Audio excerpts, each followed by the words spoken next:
verdade, tá? Quem quiser ficar à vontade para ir, não tem problema não, eu tenho uma ligação na papo. Bom, sou formado em economia, tenho um Polonesal, e depois que eu tive 8 anos formado, fiz um mestrado em economia de negócios na UFG. Então, foi para mim uma experiência foi interessante, porque eu não quis fazer meu mestrado logo depois que eu me formei, e acho que foi muito bacana ter a experiência profissional. Antes de ir para realmente a graduação, foi uma da minha vida acadêmica, bem disciplina paulistana, professora aqui de São Paulo. É melhor falar no microfone mesmo. Então, vamos lá. E acho que na minha vida profissional eu tive uma experiência antes de entrar na companhia que eu trabalho agora, que é na Dreyfus, na LDC, que a gente montou uma startup de comércio de trigo. Então, a gente fez uma aventura aí de um ano e meio. Dessa startup era para vender informação, depois era para vender propaganda no site, depois criar o marketplace. Então, a gente trocou nada para cima e para baixo. Depois que a bolha estourou, acabou a grana, a gente fechou a empresa. E aí eu vim para realmente uma área que era menos a tecnologia e mais do trading de commodities mesmo, né? Eu fiquei como um programa de trainee na Dreyfus, na área de trading. Eu vou falar, a apresentação que eu vou fazer hoje não é ficar fazendo propaganda da Dreyfus, que é chato pra caramba, mas acho que é importante contar um pouquinho da experiência da Dreyfus, dada a relevância dela para o negócio, eu entender o porquê disso. Mas pela empresa, né, eu tradei todos os produtos que a empresa tem, então açúcar, etanol, milho, soja, suco de laranja, montei as operações de algodão da empresa no Brasil, hoje a gente é o maior comercializador de algodão no Brasil e no mundo. Pelo nosso negócio de cítrus, né, eu tive uma experiência de morar tanto em Rotterdam quanto em Pequim, morei 3 anos e meio na China. Eu morei também, pelo nosso negócio de algodão, em Memphis, no Tennessee, nos Estados Unidos. Eu voltei da China para participar do processo de IPO, né, quando se tornou pública um dos braços do grupo, que era o negócio de açúcar e etanol. A gente era uma das maiores, a segunda maior empresa de processamento de cana no Brasil. Então, eu toquei uma parte do IPO desse negócio por um pouquinho menos de um ano. Faz mais ou menos 3 anos que eu assumi a presidência do grupo aqui no Brasil. Eu acho que quando eu assumi a direção da empresa, eu tinha 3 vontades. Uma vez um jornalista do Valor me perguntou, né, o que é que eu gostaria de deixar como legado, né? E aí eu fiquei pensando o que era que eu gostaria de deixar, né? Então a pergunta ficou, e foi fácil a resposta, né? Porque veio uma coisa muito natural. Eu queria criar um ambiente onde a gente tivesse as pessoas que estivessem mais felizes de trabalhar onde elas trabalham. Então era poder ter uma satisfação pessoal para quem trabalha com a gente. A segunda coisa que eu queria fazer era uma revolução tecnológica, né? A gente tinha um histórico de um investimento em tecnologia dentro da Dreyfus e poder fazer essa transformação de verdade tecnológica da empresa. E acho que a mais importante era poder deixar uma marca para deixar realmente um impacto não só na empresa, mas que a gente consegue gerar dentro do setor na área socioambiental, né? Então, a gente fala sobre sustentabilidade. Eu queria fazer depois aqui bastante interativo essa conversa, que vai talvez a redonda no final, mas eu queria uma ajuda de vocês em algumas coisas. E esse trabalho que eu acabei fazendo no Brasil foi uma coisa muito bacana.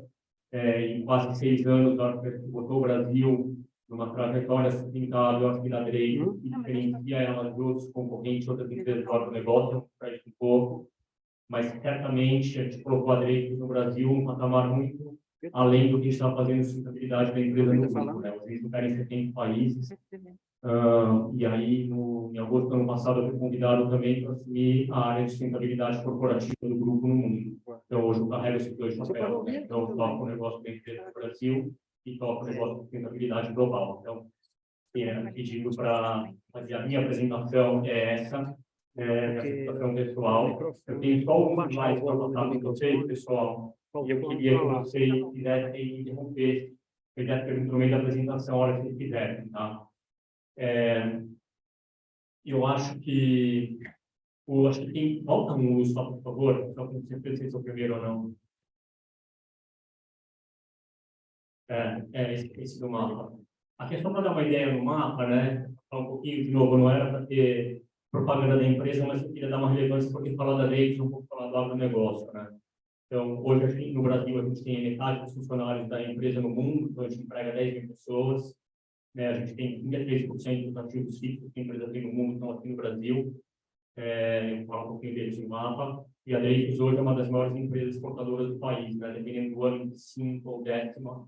Então, você vai lá ver Petrobras, Vale, Embraer, Cargill.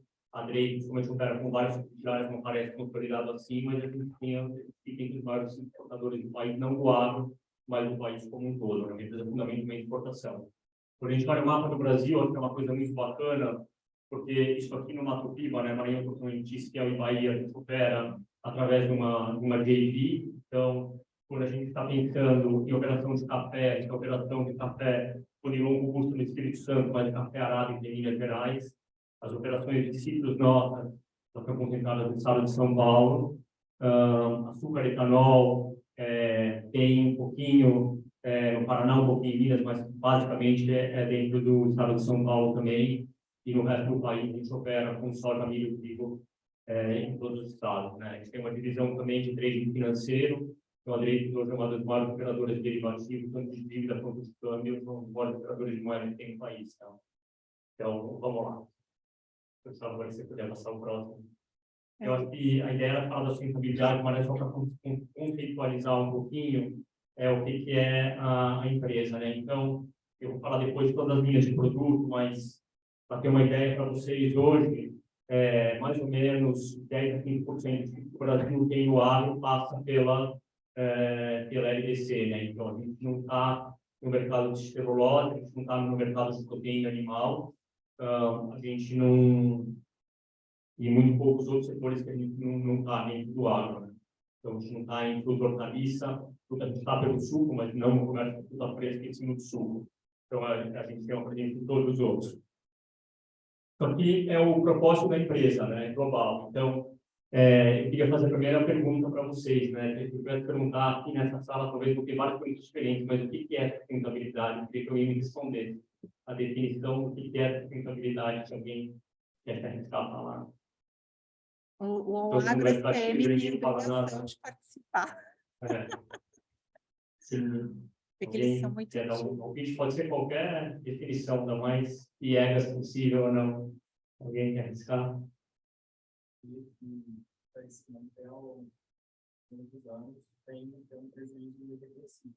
Tá, eu vou repetir para o professor tocar uma cadeia que consegue se manter ao longo de vários anos sem ter um prejuízo reversível. Legal. Tem uma outra definição aqui, ó.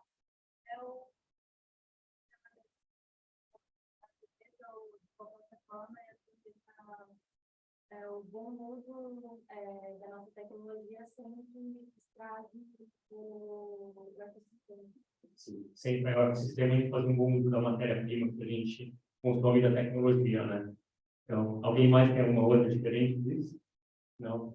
Eu acho que tem duas coisas bem simplistas que eu gosto, né? Que falaram, são super pertinentes, mas eu gosto mais daquela coisa em duas, né? Uma é a gente ser economicamente viável, porque quem não é economicamente viável vai falir, não é sustentável, mas a gente ser totalmente justo, em qualquer, a gente pode ampliar o que é ser totalmente justo, e ser ambientalmente correto, a gente pode falar o que é ambientalmente correto, mas esse é um tripé onde a gente incorpora tanto a parte social, ambiental quanto econômica, né?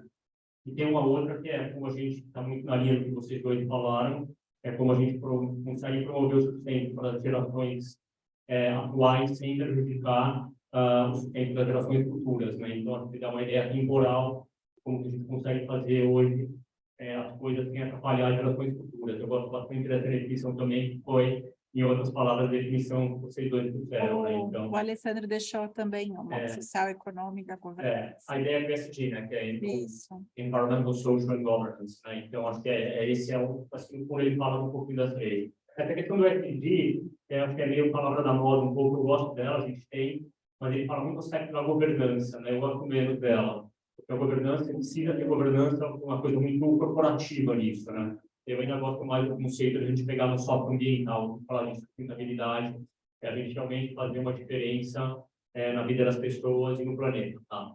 Então, quando a gente pega a definição da empresa, né, eu acho que é muito legal, que a gente é criar valor sustentável para o benefício das atuais e futuras gerações. Esse é o propósito da LDC. Então, é muito legal quando a gente tem o propósito da empresa muito alinhado com o nosso modelo de negócio. Para o próximo, por favor. Ele não me obedece, assim, com tanta facilidade, sabe? Tudo bem.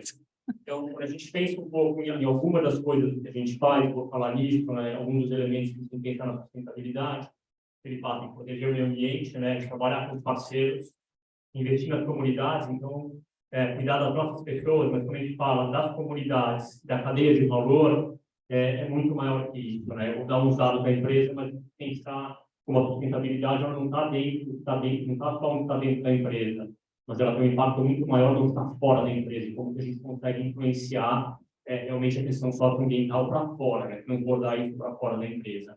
A preocupação eu mesmo, se eu não mandar isso, pode tentar. Então, se você quiser, fica à vontade.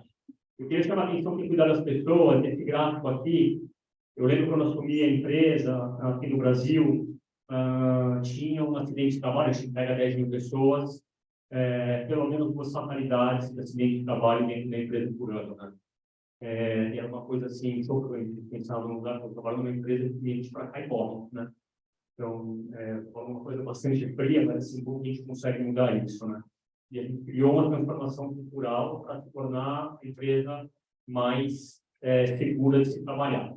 Então, essa aqui é uma evolução, quando a gente olha de 3 índices que são feitos globalmente, de como a gente consegue melhorar a quantidade de acidentes, a gravidade e a severidade deles, né? E quando a gente olha o que a gente conseguiu transformar nos últimos anos, e a gente tem benchmark disso, hoje a Dreyfus é a empresa mais segura para trabalhar no mundo do negócio, mas a empresa mais segura para trabalhar no Brasil. Tá? É muito legal isso aqui que a gente fez, esse trabalho que a gente conseguiu fazer, e quando a gente fala de cuidado da produção sustentável, tem que cuidar das pessoas que trabalham com você, né? Então, aqui não falamos de acidente com gravidade só, mas de acidente de uma maneira geral. Mas cuidar das pessoas não é só segurança no trabalho, né? Quando a gente pensa como é que se faz isso, né? A gente tem que cuidar das pessoas no treinamento, né? Em 2 academias, são quase faculdades internas da Dreyfus, uma técnica e uma de liderança, como a gente treina as pessoas para serem líderes. A gente tem coisa que a gente cuida da saúde das pessoas, né? Preventivo, então a gente tem um programa grande para incentivar as pessoas a fazerem exercício, né? Que é uma coisa muito bacana, uma parceria que a gente fez com o Gimpé, não sei se alguém vai falar, posso contar mais disso. Aqui a gente é um business que dentro da Gimpé, pelo modelo que a gente fez.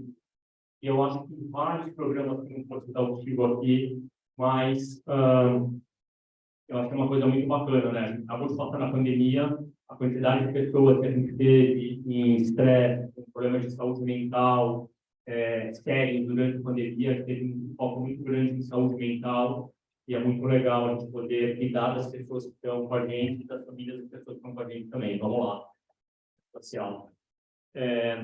Quando a gente pensa um pouco, né, o desempenho que a gente tem que dar, e aqui eu queria falar, tudo que a gente faz, ele vai além da empresa, né? Então, a gente segue as métricas, né, e persegue um pouco as métricas que a gente tem dentro do Pacto Global da ONU, né? A gente faz parte, dentro da ONU, todo um grupo de trabalho que tem de setar as regras para direitos humanos no mundo. A gente trabalha em 70 países, muitos deles em países emergentes, uma situação bastante delicada, eu diria no mínimo, no oeste da África, na própria Ucrânia e na Rússia, né, tá em guerra, então tem um monte de lugares que a gente trabalha, no Pará, em comunidades bastante carentes, então a gente tem um trabalho muito importante social a ser feito nesses lugares, né?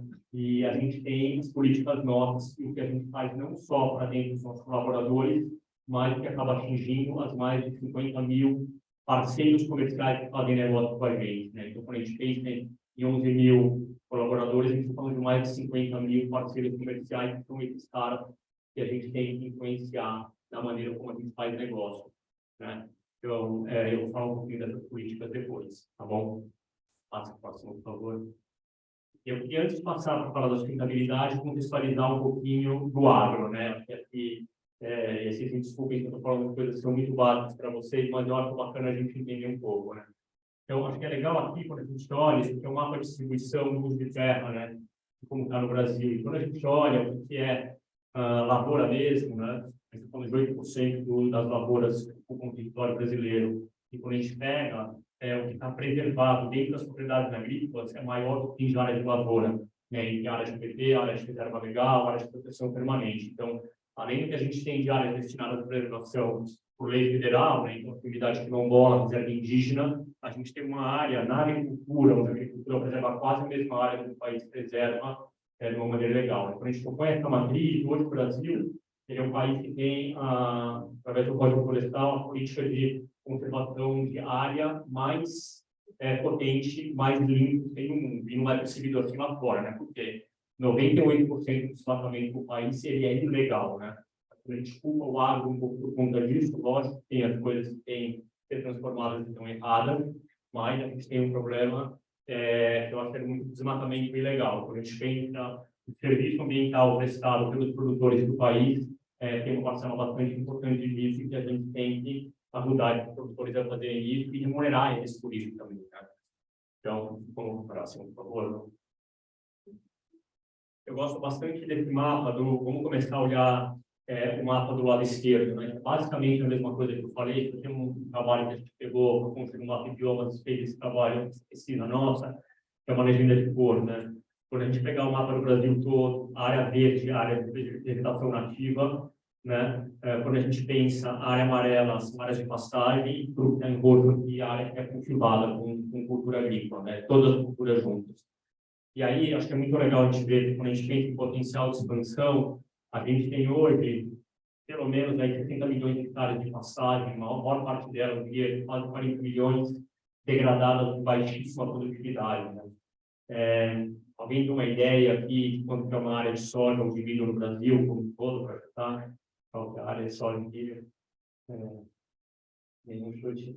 Então, mais ou menos 30 milhões de hectares. Né? Então, a gente está pensando que o Brasil poderia, por exemplo, dobrar a área, né, uma produção de soja, sem ter necessidade de cortar nenhuma árvore. Né? Então, acho que o Brasil tem todo esse potencial de crescer a produção, e realmente já é o celeiro do mundo, sem ter necessidade de desmatar nada. Né? Então, acho que é possível fazer o crescimento da produção brasileira sem ter nenhum conflito com fazer a preservação ambiental. Né? E é isso que a gente tem que fazer. Quando a gente pensa no lado esquerdo do slide, a gente vai entender o que o Brasil, como relevante é para o mundo. A gente tem sempre na primeira barra aqui qual é a produção mundial, né? A gente pegou soja, algodão, café.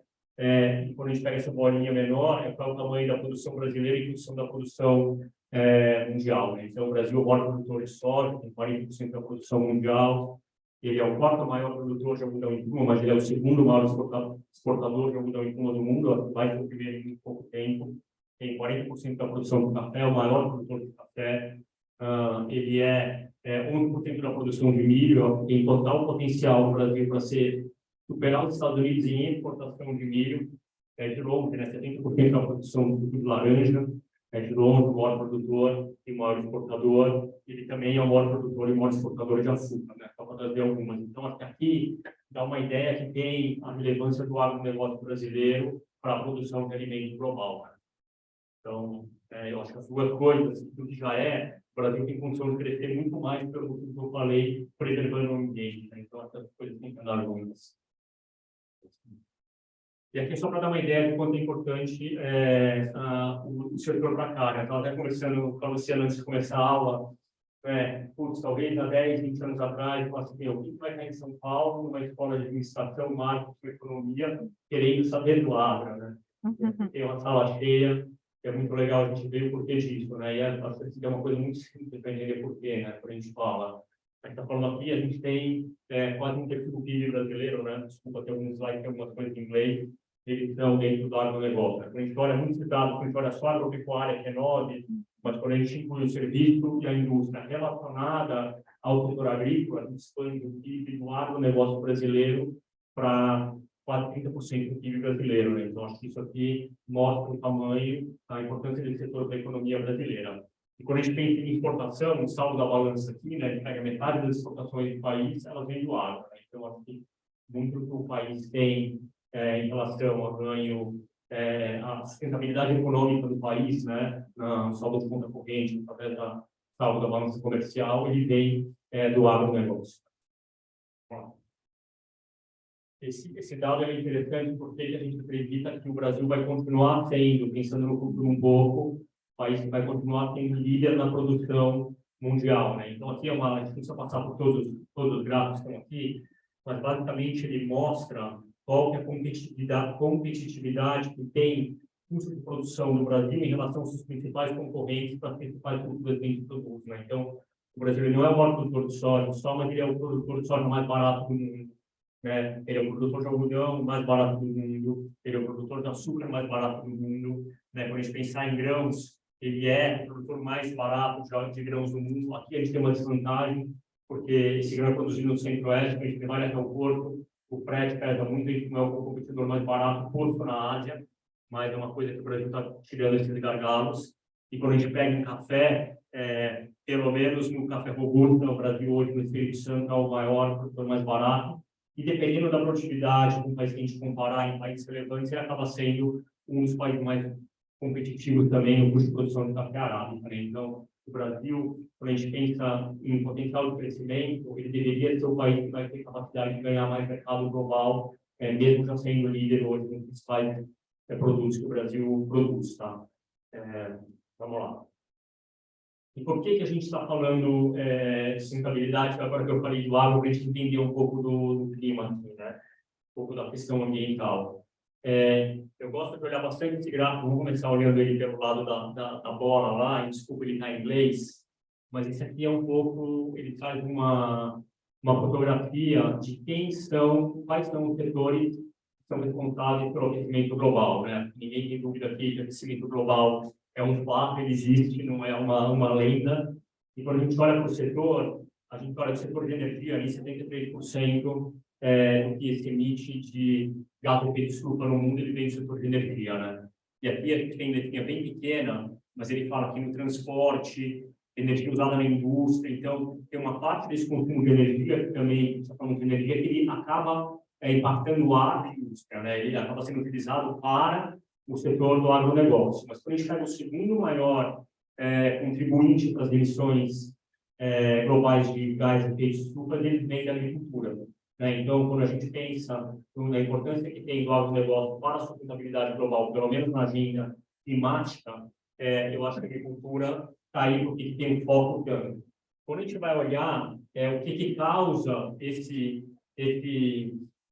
essas emissões dentro da agricultura, né? Quando a gente pensa em queima de combustível fóssil no Brasil, primeiro, acho que o Brasil, quando a gente pensa em matriz energética, é o país mais limpo do mundo, né? A gente tem energia hidrelétrica, né? 60% da matriz, a gente tem hoje quase 20% em eólica e hidráulica.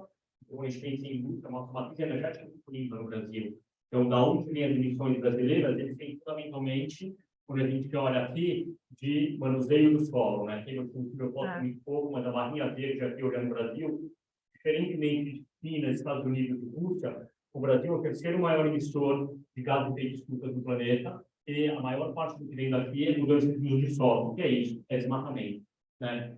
Então, quando a gente olha o que a gente escuta, a pressão que tem no mercado internacional de querer resolver o problema de desmatamento no Brasil, não é blá blá blá, né? A gente fala assim, a gente matou o que não é, não. Se a gente conscientemente quer contribuir com a agenda de preservação global e matar, eliminar o aquecimento global, a gente tem que ter uma ação muito forte para ter uma mudança de uso da terra no Brasil. A gente tem que acabar com o desmatamento no Brasil. Eu acho que essa é uma mensagem que eu gostaria de deixar para vocês aqui do ponto de vista ambiental, e fique com vocês no dia de hoje. A gente tem que continuar sendo objetivamente competitivo na produção do setor de alimentos, mas a gente precisa acabar com o desmatamento no Brasil. Então, acho que assim, é uma mensagem ambiental para a gente ficar aqui, e isso é possível, tá, gente? Acho que essa é a principal agenda que a gente tem que ter como país, tá bom? Vamos lá, para o outro. E aqui eu estou entrando um pouquinho no que é importante na sustentabilidade no agro, talvez que era o tema, né? Quando eu fui convidado para assumir a área do grupo lá em agosto do ano passado, né? Então, a gente tem um monte de iniciativas que a gente tem tentado dentro da empresa, e a gente fala, o que a gente vai fazer, né? Que prioridade? A gente pegar, sei lá, o Pacto Global da ONU, só ela tem mais de 20 itens que a gente deveria fazer, a gente não consegue fazer tudo. Então, como que a gente consegue, acho que uma coisa aqui para uma microempresa, para um empreendimento, para uma empresa gigante? Qual que é a área que a gente deve priorizar? Não dá para a gente fazer tudo. Então, acho que o primeiro exercício que a gente fez é fazer o que a gente chama de uma análise de materialidade. Então, a gente fez uma pesquisa aqui, com mais de 3.000 funcionários da empresa, a gente pesquisou para todos, 3.000 responderam, mas a gente perguntou para 10.000 clientes nossos no mundo inteiro, a gente perguntou para o acionista, a gente perguntou para o cara que está no chão de fábrica, a gente perguntou para várias ONGs, para vários bancos, e perguntamos para esse pessoal quais são, dentro de todos esses itens que estão listados nesse quadro, qual que você julga mais importante que vocês acreditam que a nossa empresa deveria gastar energia em tentar resolver esse problema. E a gente perguntou isso olhando para os nossos público interno e a gente perguntou isso olhando para o público externo. E essa matriz, ela vai ajudar a gente, ajudou a gente poder dar o foco da empresa nas ações de sustentabilidade e mais não tem impacto para os dois. Quando a gente plota aqui, né, e a gente consegue ver, está pequenininho, mas lá no topo, a coisa mais importante que apareceu é a mudança climática, né? Então, a gente não pode ter dúvida hoje de uma empresa do agronegócio, qual é a principal coisa que alguém tem que olhar para fazer qualquer coisa sustentável no agronegócio. É a mudança climática de longe, né? O segundo item é uso da terra, né? Degradação do meio, degradação do ambiente que a gente está trabalhando. Então, aqui passa por biodiversidade, uso da água, mas fundamentalmente é a gente conseguir eliminar o desmatamento. Esse é o segundo item mais importante. Quando a gente olha outro, ética e compliance, né? Esse é uma surpresa para mim. A gente tem sustentabilidade para um lugar ético, tem que ser uma empresa que tem que ser honesta, né? Então, acho que esse é o item de sustentabilidade. Eu vou pegar só para falar os 5. O outro é direitos humanos, né? E o último é a gente conseguir fazer responsible sourcing, ou seja, os nossos colaboradores, os nossos parceiros comerciais não querem saber só o que a gente faz bem dentro da nossa empresa, eles querem saber como a gente vai conseguir impactar essa comunidade. E no Brasil, de mais de 50 mil produtores no mundo, centenas de milhares de produtores, como a gente vai impactar para que esses caras produzam de uma forma mais sustentável. Esse é o que a gente tem que fazer como empresa. Então, aqui, a gente consegue direcionar essa história toda. Eu queria chamar a atenção de um item bastante grande aqui, segurança alimentar, né? A missão da LDC, da lei, é levar o alimento certo na hora certa, no lugar certo. Essa é a missão do grupo.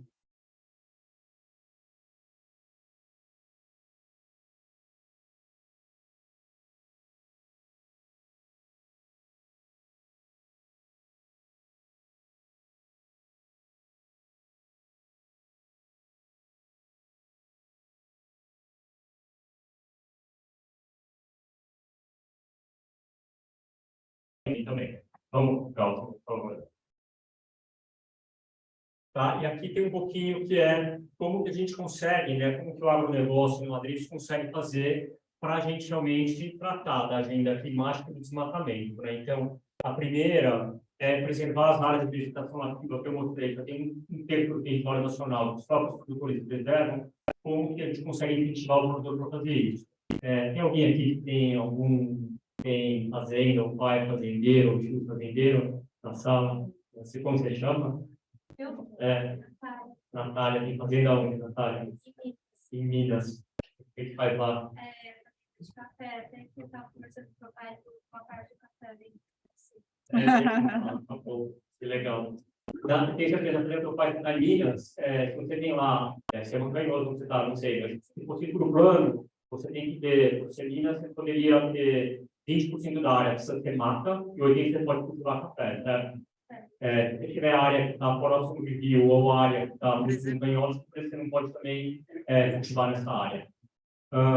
Se você, por acaso, seu pai tiver, sei lá, 30% da área de reserva, você pudesse, por lei, desmatar 10 para plantar café, você tem duas opções, né? Eu vou preservar a mata porque eu gosto, eu vou tirar essa mata para plantar café e vou ganhar dinheiro, né? Então, eu acho que tem um papel fundamental para a gente conseguir ajudar uma empresa que nem a do pai, caso tenha um excesso de reserva, como que a gente consegue remunerar seu pai, a sua empresa, a sua fazenda, para poder produzir esse café, e esse café que está preservando uma área de mata acima do que é de reserva legal, ganhar dinheiro por isso. Então, aqui é um lugar onde tem o papel do agronegócio cumprir para a gente fazer isso, né? Então, isso passa por a gente medir o crédito de carbono que essa mata preserva e pagar por esse crédito de carbono que a gente tem. É um dos mecanismos que a gente tem para poder ajudar o produtor realmente a preservar a vegetação nativa, né? Então, tem aquele chavão, né? Os 3 Gs da sustentabilidade, pensando na dinâmica ambiental, né? Que é reduzir, reutilizar e depois reciclar. Então, a primeira coisa que a gente precisa fazer é na linha de reduzir. Então, aqui está reduzindo o desmatamento, né? A segunda é a gente, de uma certa maneira, reutilizar. Então, como que a gente consegue fazer a produção crescer e a gente pode avançar, fazer com que a produção de alimento cresça Porque você tem uma mata, mas o vizinho tem uma passagem degradada, pô, guarda a tua mata, mas planta café na área do vizinho. E a gente consegue, talvez, ajudar, através de mecanismos financeiros, para você conseguir expandir a produção agrícola em área que já está degradada, né? Seja ela produtiva ou improdutiva. Então, aqui esse é um outro jeito. Eu acho que, por último, entra, como que a gente muda a prática agrícola, né? Então, como que a gente consegue fazer uma transformação, e aí sim, uso tecnologia, uso de bioinsumo, aqui tem um campo fértil, como a gente muda a prática agrícola, a prática de agricultura regenerativa, para a gente conseguir produzir mais com a mesma área que já existe e afetando menos o meio ambiente, né? Não só daí a agricultura regenerativa para mudar o impacto do desmatamento, mas também para mudar a pegada de carbono, reduzir a quantidade de defensivo químico, que vai acabar contaminando não só o solo como a água, né? Então, são alguns caminhos que a gente tem para aumentar o papel do agro, para aumentar a sustentabilidade. Passa o próximo, por favor. Eu achei que é legal, porque eu queria falar, tem coisas que a gente faz como empresa, né? Eu falei por cima, a gente conhece os produtores, cuidado onde a gente está, e aí me chamou a atenção uma bobeira aqui, né? Mas, assim, para você não ficar brava comigo. Mas, eu fui tomar um café na sala dos professores ali, e tinha ali na maquininha do café, tinha um copinho de plástico, né? E quando a gente quer mudar culturalmente uma coisa que a gente faz na empresa, ainda falando olhando dentro da empresa, eu fui mudar para o escritório em São Paulo. A gente tinha também copo de plástico, né? Um monte de papel.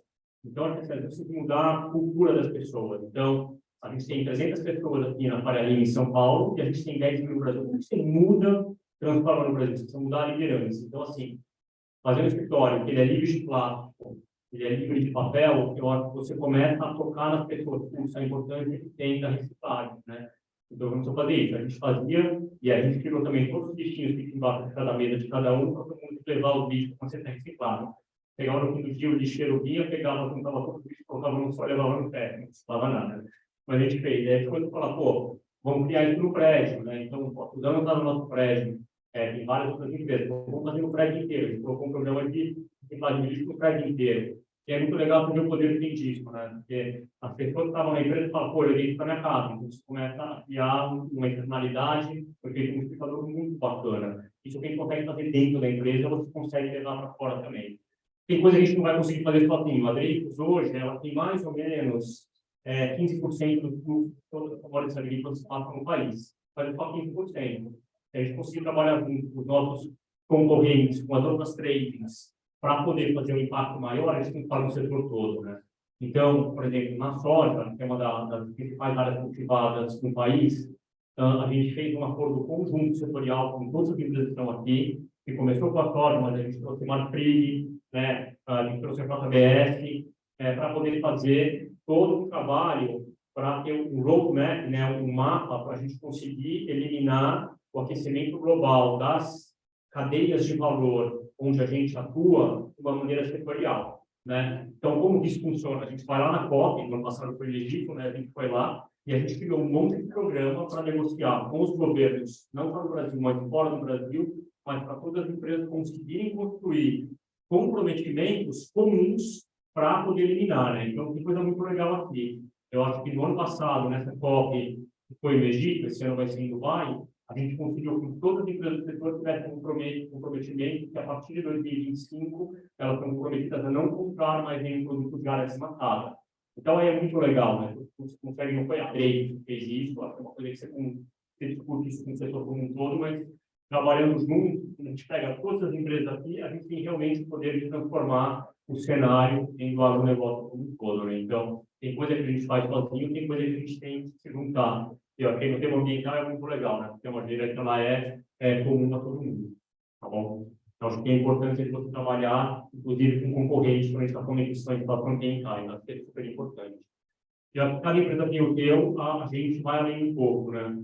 Quando a gente fala do comprometimento da LDC, a gente está fazendo isso não só para a soja, mas para todas as cadeias de valor, né? Então, a gente assinou um comprometimento público que nenhum produto que vai passar na nossa cadeia de valor, a gente tira mais de 60 milhões de toneladas por ano, vai ir em uma área de desmatamento a partir de 2025. Né? Então, assim, dá uma ideia de como que a gente consegue trazer uma questão de sustentabilidade para o nosso modelo de negócio, né? Então, aqui eu não consigo eu estou aqui passando alguns dias detalhando o que esse comprometimento quer dizer do ponto de vista de investimento em tecnologia, sensoriamento remoto, treinamento de produtor, rastreabilidade. Não adianta a gente fazer isso, a gente tem que provar que a gente tem isso, né?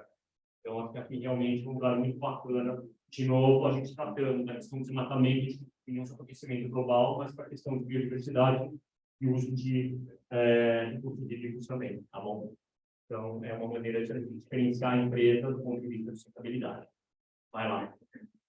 Quando eu falei do plásticozinho do escritório, eu lembro, hoje aqui tem, a maior parte das empresas tem fazer relatórios de sustentabilidade, acabam tendo um método assim. Quando a gente começou essa jornada lá na LDC, 7 anos atrás, eu me lembro direitinho, criou o Comitê de Sustentabilidade, como a gente vai transformar, né? Então, naquela época, a gente falou, vamos criar o escritório verde, eu me disse aqui, vamos criar o escritório verde e mudou a cultura das pessoas no escritório. Mas vamos começar a reduzir, a gente escolheu 4 itens que eram esses, né? Consumo de energia elétrica, pegada de carbono, consumo de água e quanto de lixo a gente manda para o aterro sanitário. Então, vamos reduzir quanto, não sabemos nem medir ainda, começou a medir. Vamos falar quanto? Vamos medir 1% por ano, pessoal, então 1% por ano, a meta interna. Então, vamos fazer 1% por ano. E a gente jogou um comprometimento.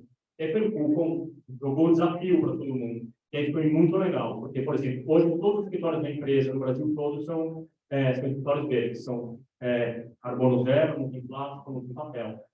Todos os escritórios da Dreyfus. Mas quando a gente olha, o impacto nosso não está no escritório, está nas operações.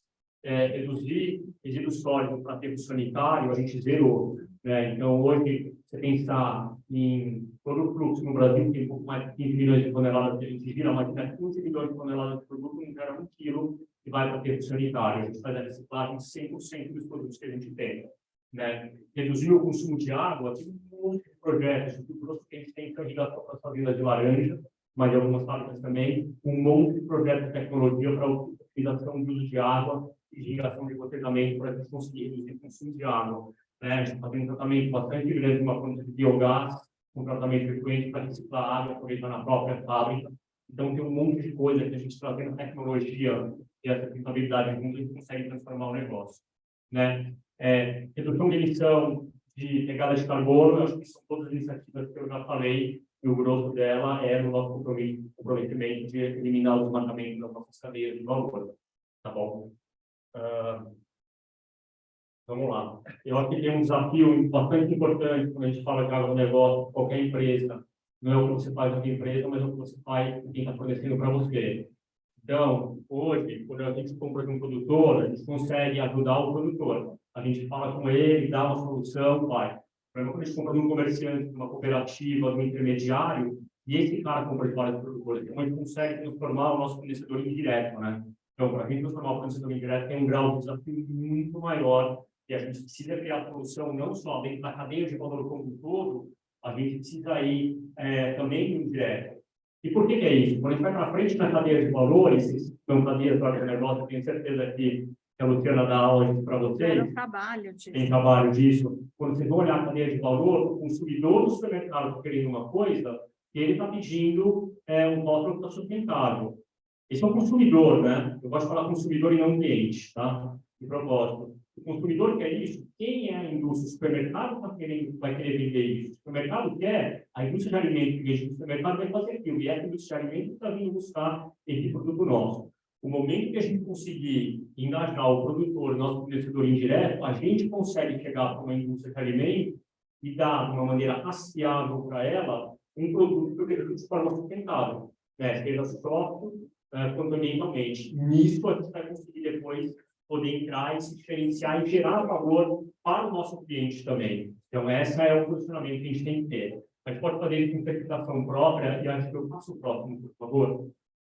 A gente pode fazer isso com certificação própria do terceiro, mas a questão de certificação, ele é um lugar importante aqui, né? Porque a gente, você fala assim, não, Andrei, isso faz, não tem Andrei, eu quero que alguém fale isso para a gente, sempre fale, para a gente poder provar que a gente faz isso, né?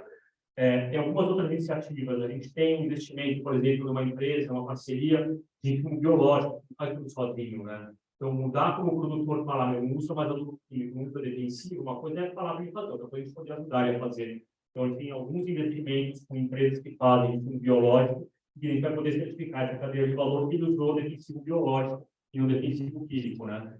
Eu falei um pouco de expansão para a área de pastagem, eu falei de crédito de carbono, né, a economia de baixo carbono, ele é fundamental a gente conseguir medir a pegada de carbono e fornecer produtos de baixo carbono, né, e acho que a agricultura regenerativa, e a gente faz o começo de matamento, mas esse ponto, vai para o próximo, por favor. E acho que aqui são alguns exemplos para a gente pensar na precificação.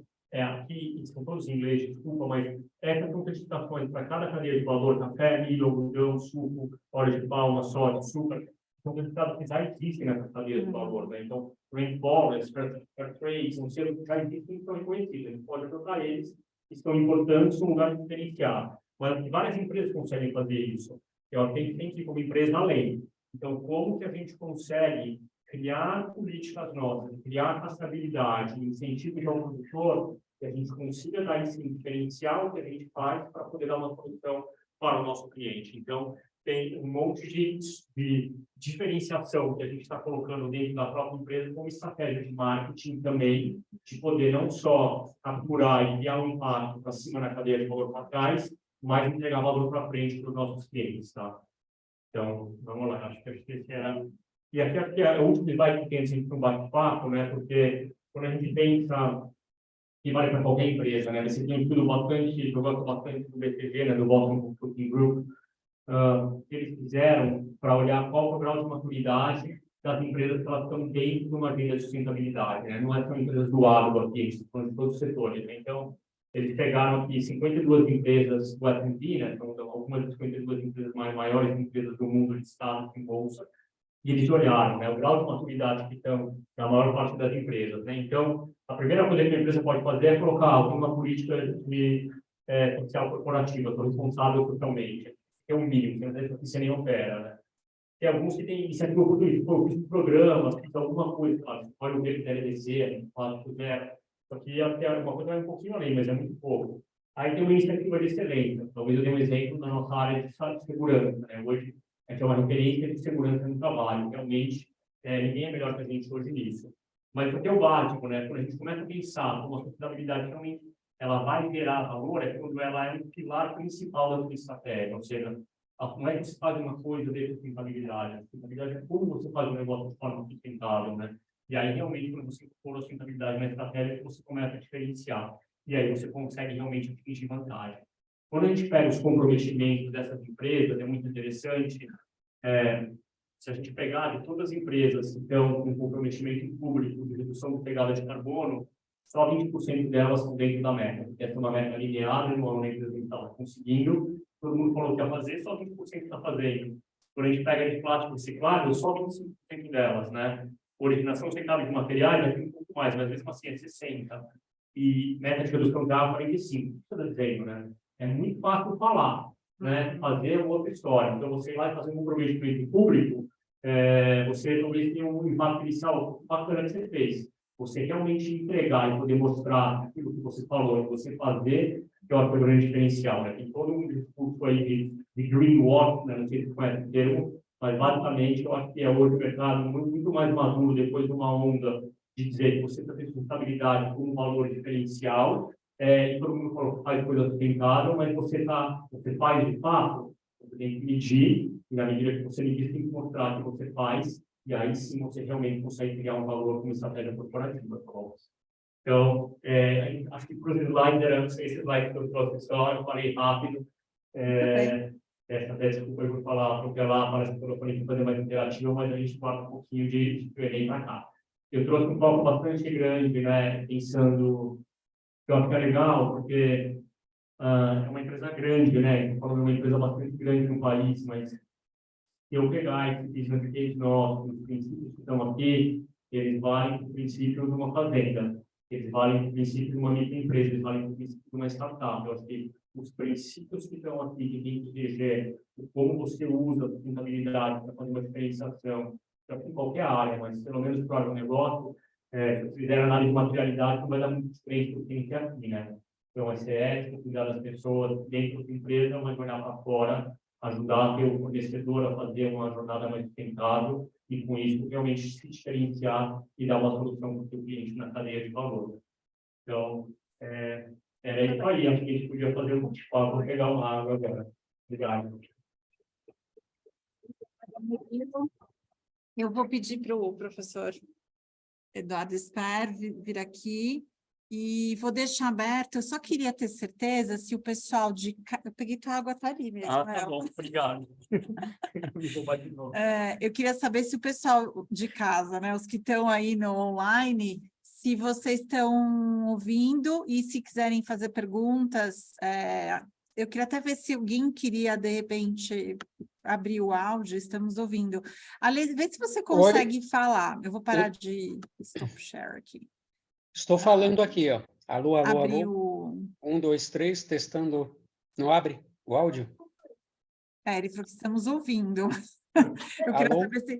Bom, então, já que eu não sei se vocês conseguem ou não abrir Então, se vocês puderem colocar aqui no chat, eu vou acompanhando, tá bom? Então, pode falar, Alê, só para a gente ouvir sua voz. Vamos ver se a gente ouve. Vocês Mas não estão ouvindo. não ouvem, que beleza, né? Não, a gente não ouve, Olha lá. mas tudo bem. 1, 2, 3.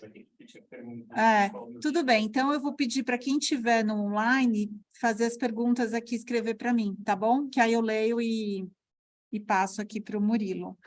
Muito bem, então, acho que eu gostaria que você fizesse uns primeiros comentários iniciais para a gente abrir aí o debate e depois passar aí para a garotada. Primeiro, boa noite a todos. É um prazer estar aqui. Funciona bastante, já tivemos muitas atividades, né, nessa sala, fui professor aqui por 10 anos, e eu acho que a questão aí da sustentabilidade passa por pessoas, né? Tem duas, professora, né, Luciana, porque essa iniciativa de criar essa disciplina, né, e a gente poder estar discutindo sobre sustentabilidade, trazer um pouco, né, dessa discussão da importância do agronegócio como um país importante para essa área, e finalmente a gente está dando ali o devido valor. E assim, quando eu me formei em agronomia, funcionou tudo, né, o agronegócio, e a gente vê ele caminhando não só no setor, em relação ao aspecto de produtividade, mas também nesses aspectos, né, de sustentabilidade, né, de produção consciente. Então, acho que tem muito aí, né, de se acrescentar de valor, né, e ser discutido. Murilo, parabéns, né, aí pelo trabalho também. Acho que a gente estava falando aqui, né, junto com a professora Thelma, e por trás, né, das organizações são pessoas. Né? O Murilo não comentou aqui, mas ele falou para mim, vou falar, fez, que além, né, de CEO, né, da organização, dado ao trabalho que ele fez em relação à sustentabilidade, ele também, não bastasse só esse cargo, mas também acumula esse desafio do ponto de vista global da companhia de trabalhar a sustentabilidade. Então, nós estamos falando aí de uma pessoa que está em nível global, né, nesse desafio. Na Exalc, na USP, a gente, na universidade, criou 6 temas, 6 grupos com recurso razoável, núcleos de pesquisa, e 2, por exemplo, de oncologia, né, na Faculdade de Medicina, e 2 foram para a Exalc. Um de agricultura tropical e o outro de carbono. Então, acho que assim, deixaria essa discussão aqui e passar para o Murilo. Então, o meu ponto, até ligando para a questão do marketing, 2 aspectos. Então, primeiro, como que você define essas metas, né? Porque você precisa medir sustentabilidade é muito difícil. Custoso, né, também, e você precisa comunicar isso, né, para gerar valor nos negócios. Isso tem sido um desafio muito grande, né? E eu me lembro, conversando com o produtor de café, eu já tive assim, muita experiência, né, na Universidade do Café, conversando com os agricultores.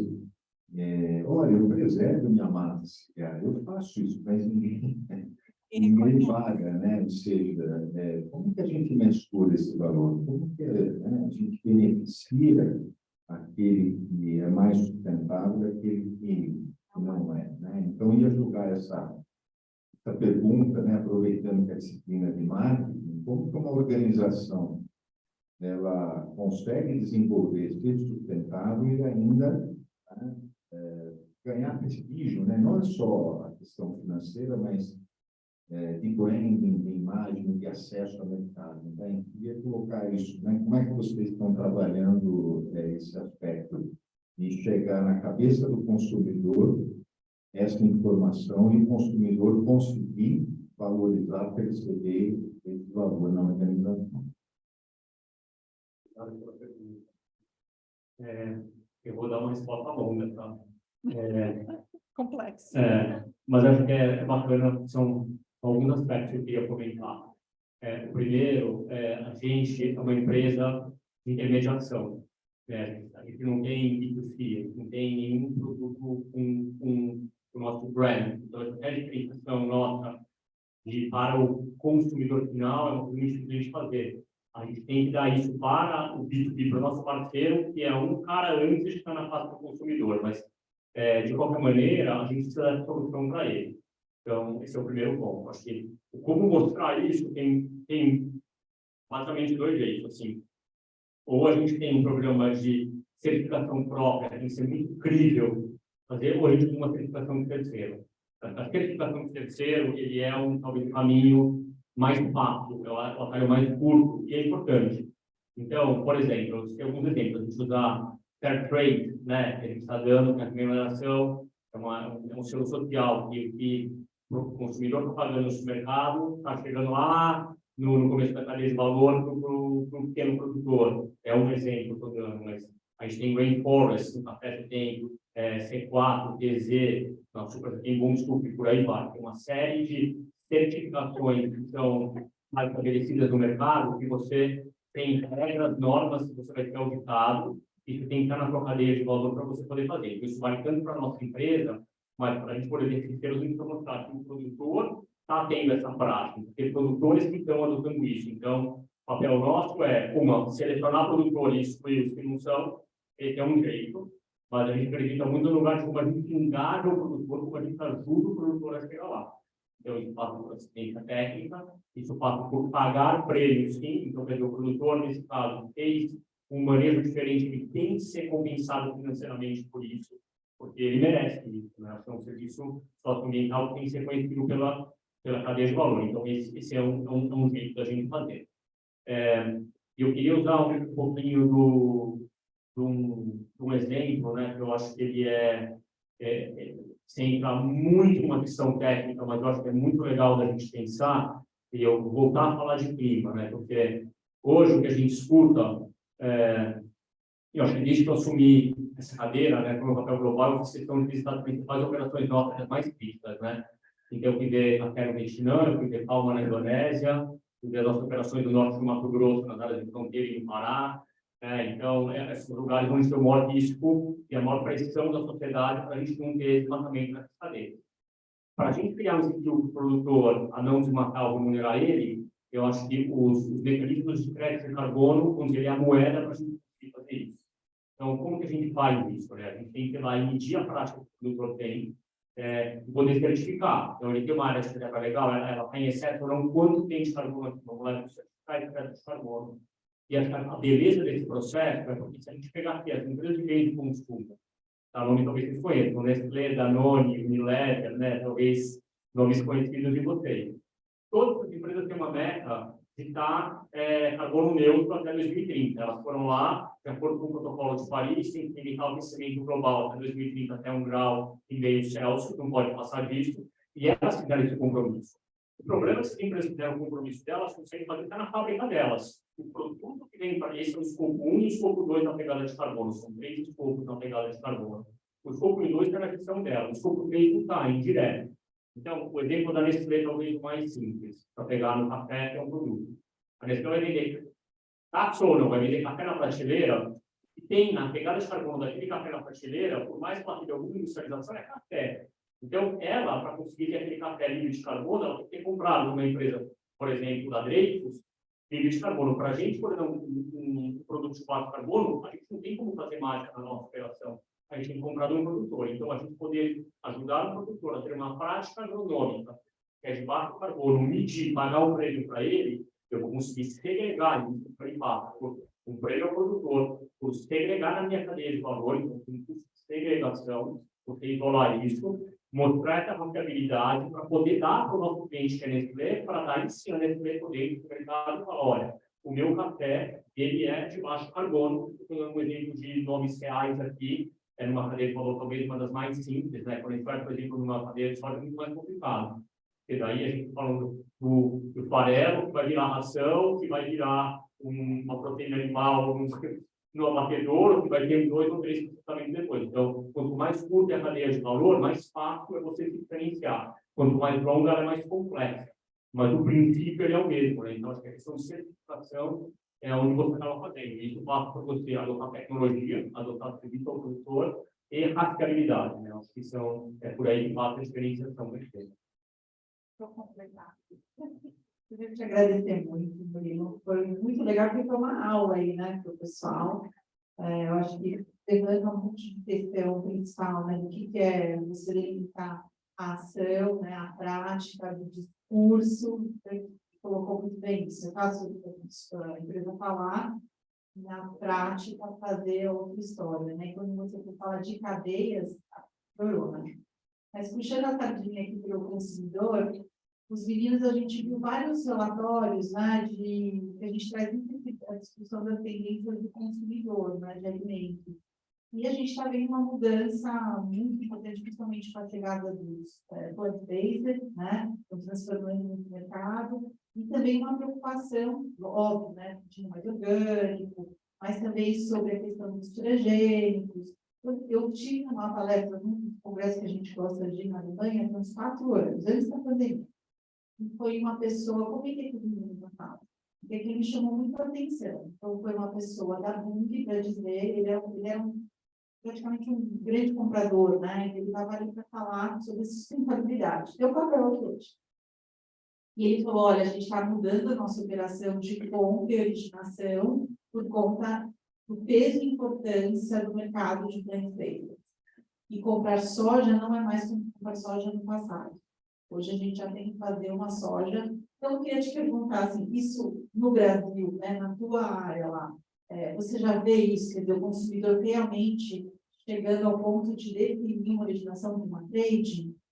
Esse é o ponto. Então, quanto que a Lois Leite está antenada com essas tendências? Você já falou, né, há uma cobrança direta da própria indústria, mas dá para ir além, dá para pensar em olhar para esses trends, fazer o inverso, você proativamente ofertar esses produtos originados? Obrigado, acho que é excelente a pergunta.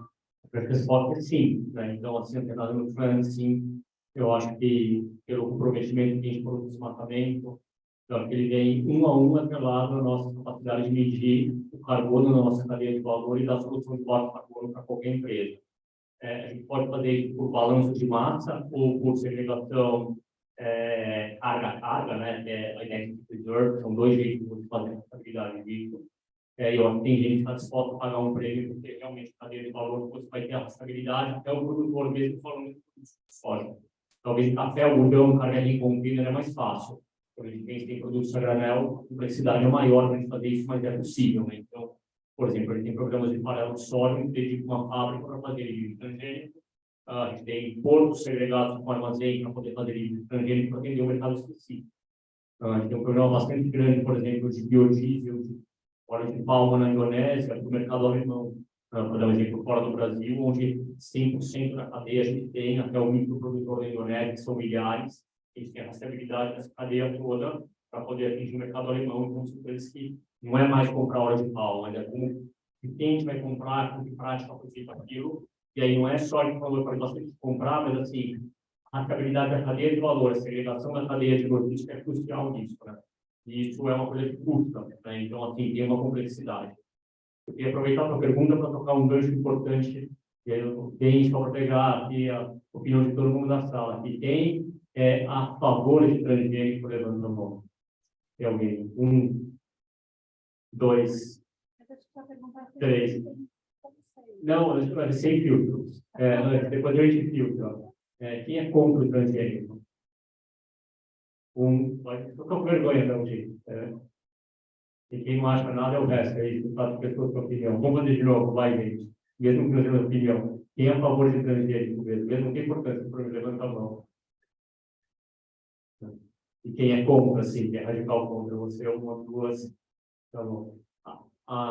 Alguém que é contra quer falar por quê? Quer se arriscar a falar por quê? Ou prefere não falar? Você também levanta a mão, porque vocês duas querem falar porque é contra ou não. Se não quiser, não siga também. Eu posso dar vários argumentos porque você é contra, né? Não? Quem é a favor? Alguém quer dizer por que é a favor? Ananda, por que você é a favor? Nossa, você vai muito sacana.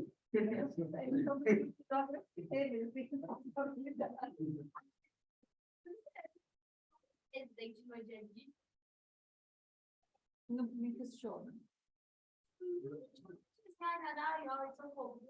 na minha cabeça tem que ser uma coisa normal. Tem porque eu sei público. Eu acho que várias coisas que vão existir muitos estudos que vai acontecer a longo prazo, que a gente está se alimentando com alguns alimentos estrangeiros. Mas, por exemplo, isso já trouxe muita evolução para alimentar mais pessoas, para ter uma maior eficiência na produção. Então, eu acho que existe essa questão da gente não saber, né, a longo prazo o que vai acontecer, mas eu sou a favor porque é muita eficiência na produção e a gente pode alimentar mais pessoas com isso. Você quer complementar? Já não sabe a produtividade de uma mais líquida. Na fazenda, a gente faz com uma empresa de eucalipto, que é eucalipto geneticamente modificado, que vai ter maior especificidade na produção, porque tem eucalipto para papel e para roupa. Então, a celulose é mais modificada, mais específica na produção. Obrigado, super legal. Eu posso ajudar vocês no argumento contra também, tá? Eu acho que para quem está falando do contra, acho que você falou, né? Eu acho que você não sabe o efeito que vai ter na saúde humana, talvez em alimento, não faria não.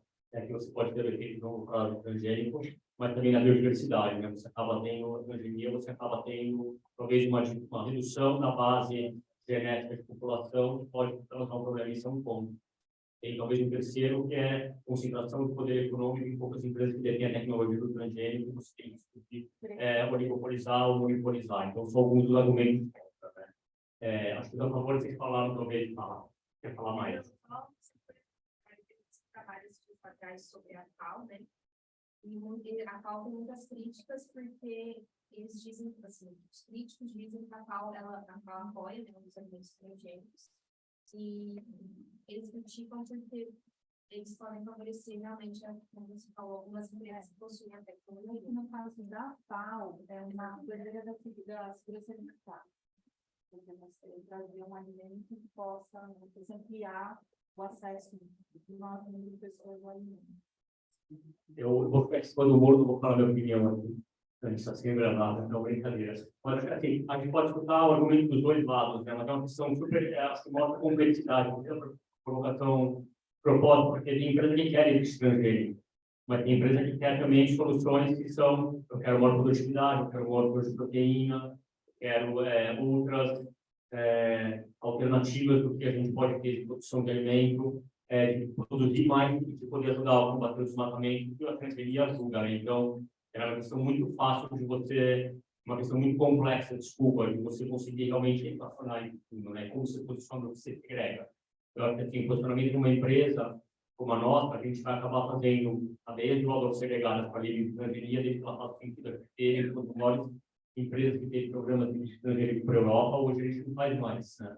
Então, a gente tem um sentido econômico em conseguir fazer aquilo na medida que você não tem, a não ser que alguém tenha um programa muito específico para a gente poder fazer. A gente tem outro produto de outras regiões, mas ele é realmente uma questão polêmica. Então, não é, quando a gente pensa a solução do que um cliente quer, não é o que todos querem, né? Então, às vezes, está preocupado alguém se é com desmatamento, se é dar uma renda, se aumentar a produtividade, talvez o estrangeiro precise de uma solução para você conseguir fazer isso e não um problema, né? Então, você tem que saber diferenciar a sua cadeia de valor para atender os diferentes consumidores que querem cada coisa, alguns deles querem ir para o estrangeiro. Eu acho que tem um outro ponto que você acabou me perguntando, agora eu vejo falando que são proteínas alternativas, né? A gente falou muito de produção, mas é como a gente traz tecnologia e cria soluções, né? Quem é vegetariano aqui? Tem alguém que é vegetariano? Levanta a mão. Tem alguém vegano aqui? Não, aqui são tudo carnívoros. É todos carnívoros, né? Ah. É engraçado isso. Eu faço a pergunta toda hora na Drake, né? Se alguém é vegetariano ou vegano, não tem nenhum vegano lá. Nos meetings anuais da liderança. Há 5, 6 anos atrás, tinha 1 ou 2 vegetarianos. Hoje a gente tem 10% da população vegetariana. Tá? Eu não sou vegetariano, tá? Não sou vegano, meu filho é vegano. Mas quando a gente para pensar em efeito ambiental, se a gente diz assim, o walk the talk, a gente deveria tentar consumir menos proteína animal. Acho que isso vale tanto para questionar, a gente não vai entrar numa polêmica aqui se questionar é mais saudável ou não, não vou entrar nessa polêmica, mas eu acho que do ponto de vista de ocupação de uso de terra e de pegada de carbono no sistema de produção agrícola, dietas base de proteína vegetal, elas são mais, do ponto de vista ambiental, com certeza tem um impacto muito menor do que de proteína animal. Então, a gente fala assim, então, quando a gente fala, todo mundo fala isso, e eu vou muito em muita ONG, Greenpeace, WWF, Mighty Earth, eles podem nomear, você participa de várias conversas, quase nenhuma das pessoas entregam muito de como você vai fazer cadeia, falam contra a pecuária, mas são amigos. Então, assim, a gente tem um pouquinho também de, eu acho, de consciência que, assim, de novo, está o discurso que você faz na realidade, né? Então, agora, claramente, quando a gente pensa como empresa, você aumentar a oferta de produtos de alto valor nutricional e proteico, vinhos à base de planta, que são soluções super importantes para a gente conseguir ter um impacto ambiental importante aqui, né? Eu acho que isso tem um investimento que a gente faz. Eu dou um exemplo, né? A gente acabou de fazer um investimento de mais ou menos 2,5 bilhões de reais numa planta no Canadá para poder fazer produção de proteína à base de oleaginosas, de alto valor proteico, que é uma tecnologia super nova, e o óleo da extração desse negócio vai virar biodiesel de segunda geração para o mandato norte-americano de Renewable Aviation Fuel, né? Porque o transporte aéreo você não consegue eletrificar, então para você descarbonizar os aviões você tem que ter biocombustível. Então, eu acho que tem soluções que são muito bacanas, através de tecnologia você consegue criar uma atividade industrial, você conseguir fazer uma solução que não só vai atender segurança alimentar e alimentos de alto valor proteico, mas também vai conseguir atender a questão do biodiesel, né? Então, eu acho que é muito bacana a questão do uso da tecnologia, na cadeia de valor como um todo, mas também aqui no ponto de vista industrial, tem um papel não só no alimento, mas no setor energético como um todo. A gente não tem muitos minutos, eu ia pedir para quem está aí nos acompanhando no online, se quiser deixar alguma mensagem, algum comentário para o nosso convidado. Murilo, claro, teria 1000 perguntas, né? Mas assim, já que você está com uma plateia de jovens aqui, se você puder fazer aí uma recomendação, né? E deixar para eles aí uma mensagem sobre essa área de sustentabilidade, por favor. Bom, antes de fazer fechamento, vamos fazer umas perguntas, então. Vocês fizeram muito para fazer. Quem fala inglês aqui é fluente? Fala assim, eu domino inglês, levanta a mão.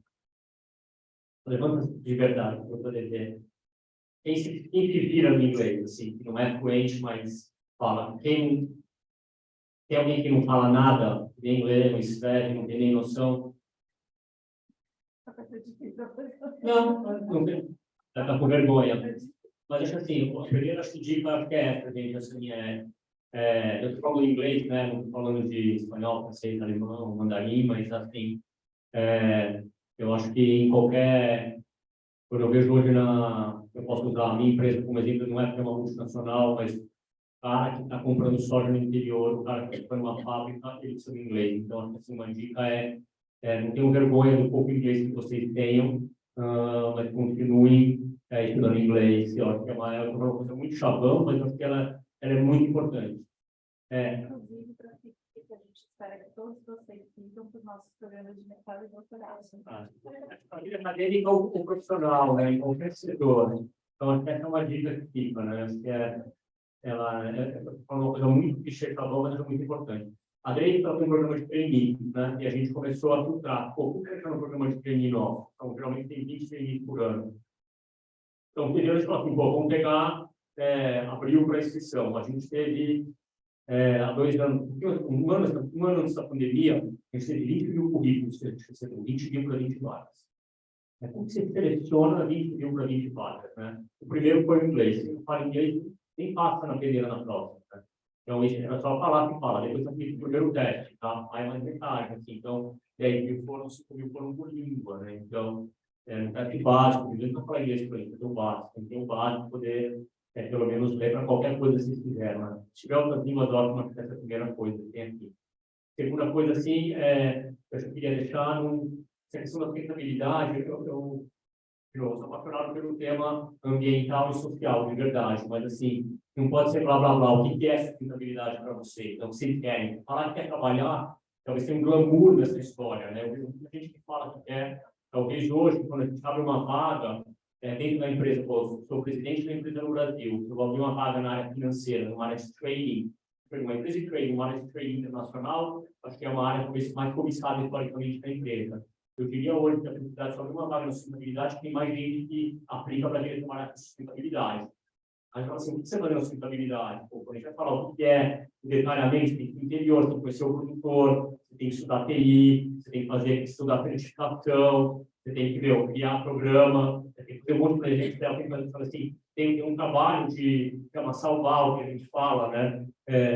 E tem que ser feito, que não é só o glamour de poder olhar, é muito legal ir na COP, né? É mesmo, não estou dizendo que não. Mas assim, o que vocês querem fazer com isso, né? De verdade, né? Então, eu acho que sustentabilidade cabe tudo nessa palavra, né? Eu perguntei a definição para vocês e começar a falar aqui, tem 1 milhão de programas que a gente pode fazer. Então, assim, acho que o segundo recado que tem que perceber o que é a paixão de vocês. Não adianta falar uma coisa porque é bonito de se falar, se de verdade vocês não gostam dela, né? E acho que essa é a segunda coisa.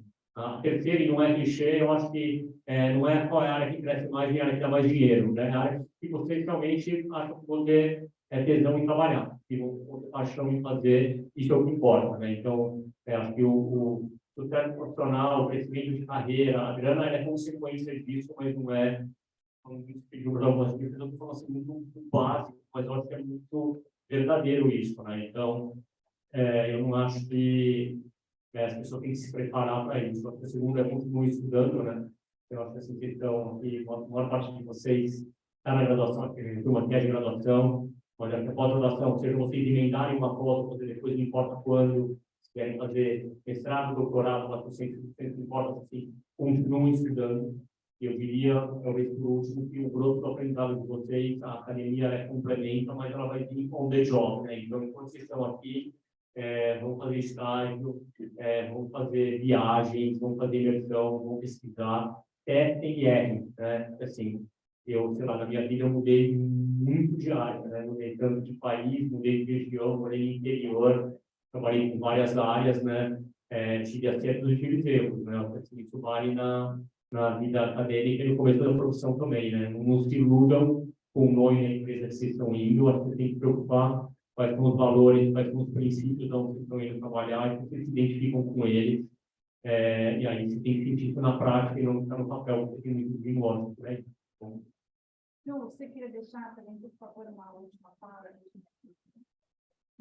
Você falou de transgênero, para tentar resumir, né, só essa questão. Primeiro, ele tem que comunicar o agro, né, tem que comunicar a sustentabilidade e volta, né, a essência e talvez essa governança, não só a governança interna, mas a governança da cadeia, né, e aí os setores, né, dentro do agronegócio, precisam estar conectados, né? Onde você tem, você falou em rastreabilidade, né? Certificação, envolve coordenação da cadeia. Eu acho que essa é isso, né? Desde lá atrás, né? Para agora e para frente. Então, você lançar produtos, né? Seja zero carbono ou antes disso, baixo carbono, já é um caminho, né? Então, acho que é uma progressão. É uma atitude conjunta, né? E aí, só para falar do transgênico, né? Quando você está lá atrás, é toda uma complexidade. Você tinha uma indústria europeia, por exemplo, em químico, né? Uma americana, né? Em ensino transgênico. Então, é um contexto, né? Mercadológico, é um contexto. Eu fiquei 2 anos na CTN trabalhando, então, assim, isso ainda não chega para o consumidor do conhecimento geral, né? Então, eu acho que a gente tem muito a ganhar ainda, né? Então, quando a gente tem problemas na carne de contaminação, eu acho que é uma oportunidade, por exemplo, de todos os sistemas de inspeção se mostrar, né? Olha, assim que a gente faz, e isso não aconteceu. Então, eu acho que ainda, mesmo assim, a coordenação, essa preocupação de você realmente fazer acontecer, né? As estratégias são proativas. Acho que resume o que a doutora Luciana aí colocou. São nessas ações proativas, né, que as coisas mudam, né? É o tipping point, né? É a mudança muito melhor. Então, parabéns aí, foi um aprendizado muito grande, fiquei muito contente de ter participado hoje aqui. Só para você fechar, eu queria agradecer, né? Porque é muito legal vir aqui, vocês estão normalmente esse horário, com cara velha, falando, né? Viagem aqui, e esse negócio tem uma festa do lado, acho que por isso eu não podia entrar aqui, para ter uma balada, eu queria todo mundo ir para lá, mas acho que é muito legal vocês participarem, né? Ficou muito bacana ter esse bate-papo, assim, estou longe da academia faz um tempo, né? Mas eu tenho paixão, acho que vários programas de treinamento dentro da empresa, eu acabo comentando eles fazendo, mas poder voltar aqui para a academia, bater um papo, realmente é uma delícia. Eu queria agradecer aí a atenção de vocês, né, o tempo de vocês, as excelentes perguntas e comentários, e agradecer em especial você aí pelo convite, por ter me convidado a SPM. Professor, muito obrigado.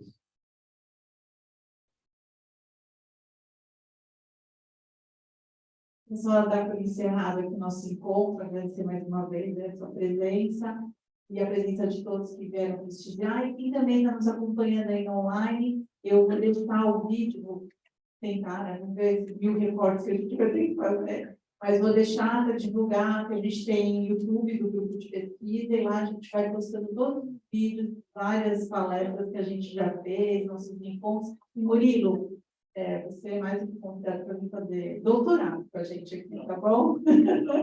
Então, tá bom. Obrigada a todo mundo.